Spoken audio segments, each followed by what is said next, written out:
नमस्कार दोस्तों, मैं शिवानी वर्मा लोकगीत चैनल में आप लोगों का स्वागत है। दोस्तों, आज मैं सुनाऊंगी आप लोगों को एक प्यारा सा पारंपरिक सोहर गीत है। सुनिए आप लोग, पति पत्नी का नोक झोंक है इस गीत में।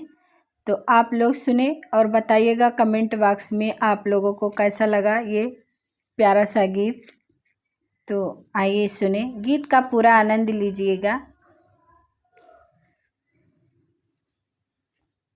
दुआरे पे आए हैं पियवा ता धनिया से अर्ज करे, धनिया से अर्ज करे हो। धाना खोली देती बजेरा के वड़िया, अंदर होई जाइत हो।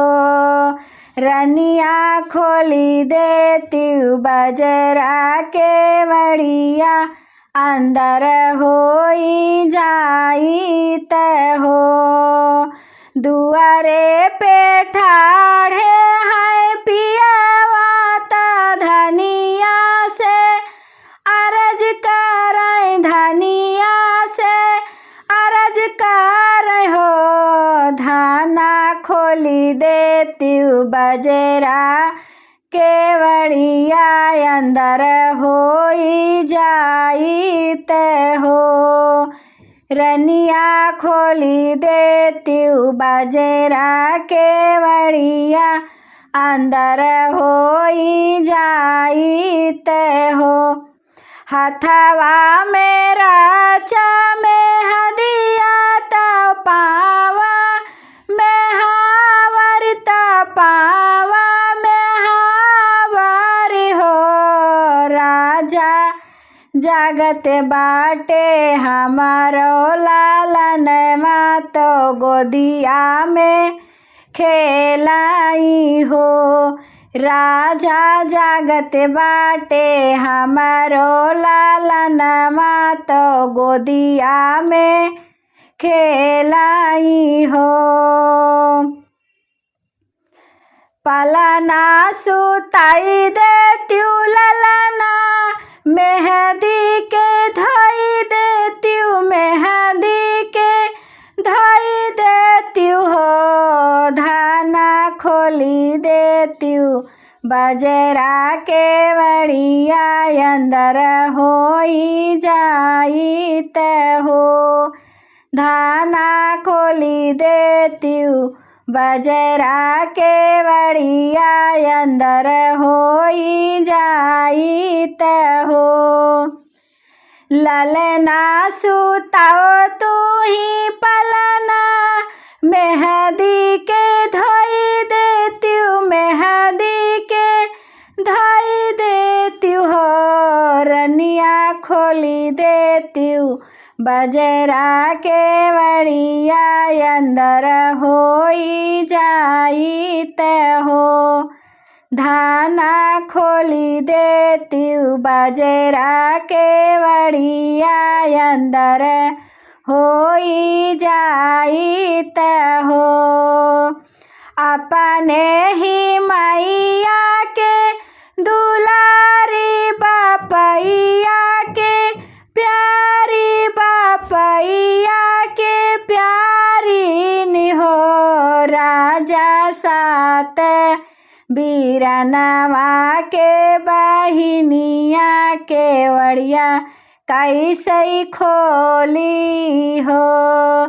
राजा सात बीरनवा के बहिनिया के वड़िया कैसे खोली हो।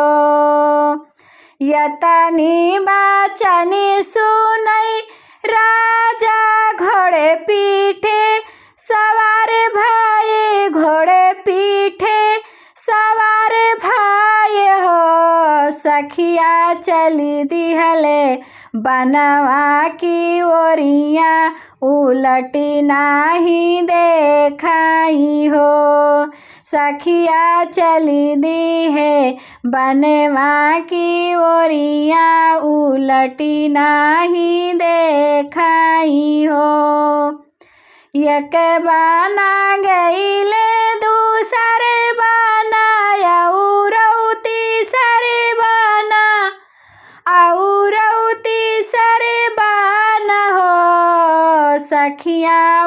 उलटी पिया जब दिया खतरनी गोहरावई